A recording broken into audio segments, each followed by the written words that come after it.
Scott here, your loan man. It's great to be with you.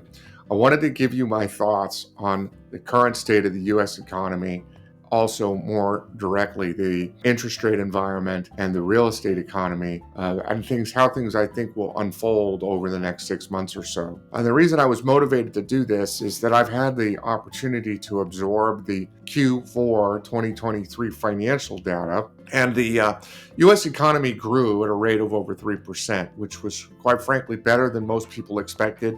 It was better than I was expecting, and it's certainly good news.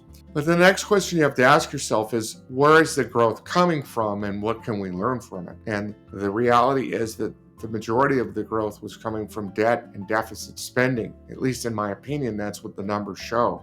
We have the highest rate of deficit and debt spending in the history of the US government. We also have the highest credit card debt we've ever seen in the United States. It's over $1 trillion. We've seen a double-digit increase in buy now, pay later financing. So what does all that mean? Well, it means that the economy is growing, which is a good thing, but it's growing because of debts and deficits, and the bill comes due on that. And part of that story, of course, is that coming out of COVID, we had historic low rates. Subsequently, we've had the most steep increase in interest rates that we've ever seen in the United States. And so this debt that we're talking about is extremely expensive, not just for you and I, but for the government as well. So, what does that mean? Is the Fed getting ready to cut rates? Well, they're signaling that that's not the case.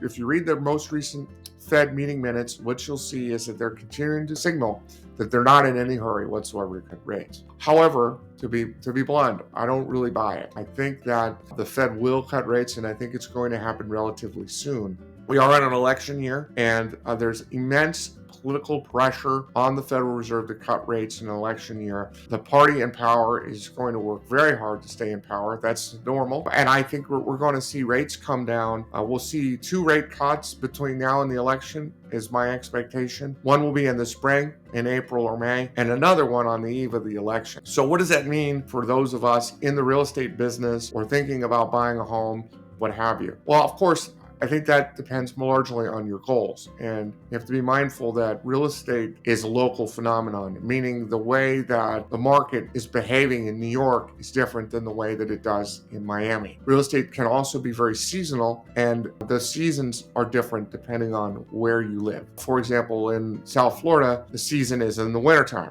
You have snowbirds from Canada come down to Miami, and there's more activity. In Washington, where I live in Seattle, the season doesn't really begin until the spring. So I've had conversations with some clients recently where they said, look, I think we're going to see multiple offer situations later this year when rates come down. And I believe that is true. And I don't want to be in a situation where I'm competing with everybody else. So I'm going to try to move forward now before things really heat up. And frankly, if you're in a position to buy a home and the numbers work for you, this is something that you should seriously consider. And just be careful. You don't want to put yourself into a loan program where there's going to be some type of steep prepayment penalty. Because again, I think that rates will be lower at the end of the year than they are now, and there'll be an opportunity for you to refinance. And I hope that was helpful to you. And thanks so much.